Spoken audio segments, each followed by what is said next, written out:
Hi, this is Will Martin with willmartin.com, and I wanted to give an update today on a project I've been working on to catalog the complete history of the oil and gas production of the world's supermajor oil and gas companies.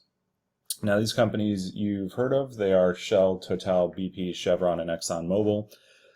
Before World War II, they were called the Seven Sisters. They broke up into a number of smaller companies and then converged after about 1990. So in order to get all this data, I pulled data from all the various constituent companies that now make up these companies.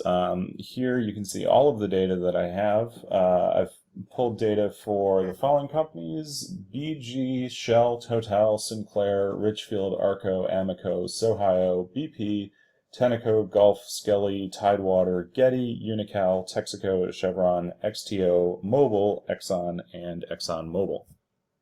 Now, what I've been doing to get all this data is, first I just started with the data that's available online, which is quarterly reports as well as annual reports, essentially available from the company filings and the company websites.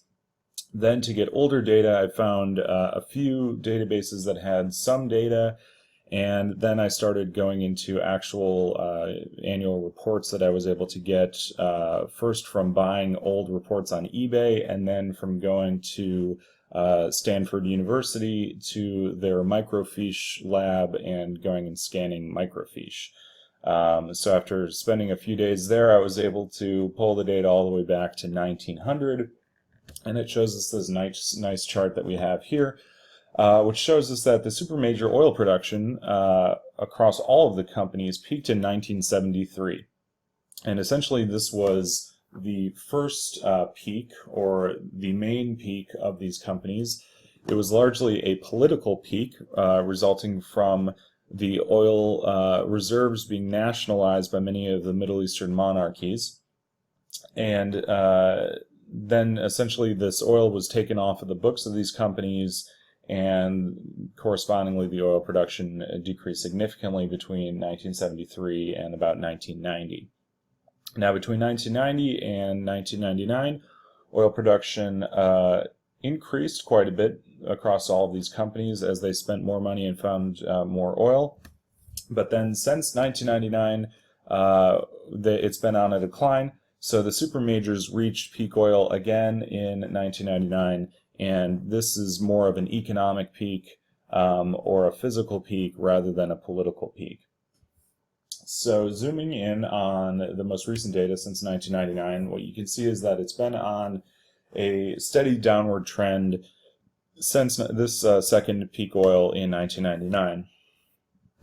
Essentially, it's gone from about 11 million barrels per day in 1999 to below 9 million barrels per day in 2014.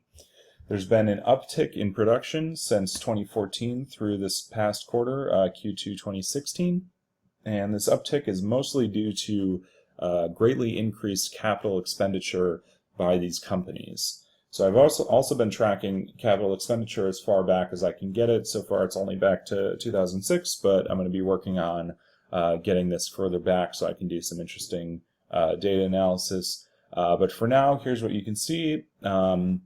Capital expenditure quarter by quarter across the supermajor oil and gas companies increased significantly between 2006 and 2013, when it peaked out at about $60 billion per quarter. Now, this CAPEX is essentially the money the companies spend on drilling for new oil, building new mega projects, offshore oil projects, liquefied natural gas projects, as well as just standard regular oil production or hydraulic fracturing in the United States.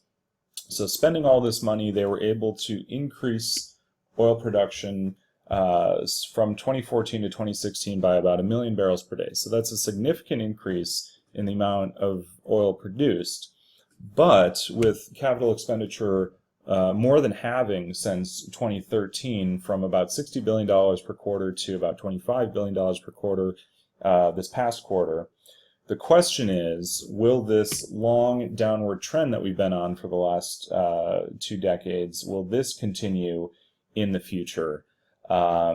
As they're spending less money, the older fields are going to decline, and they won't have the newer fields to bring online to make up for that decline. So the question we have is this going to continue to decline in the future? It's an open question, and that's why I'm keeping track of this on my blog. The other thing I've kept track of is the gas production. So everything I've been showing you so far has been liquid production. I've also been tracking the gas production from the supermajor oil and gas companies going back to 1900. And just like the oil production, it peaked in 1973 as the nationalizations in the Middle East happened and declined significantly until about 1990.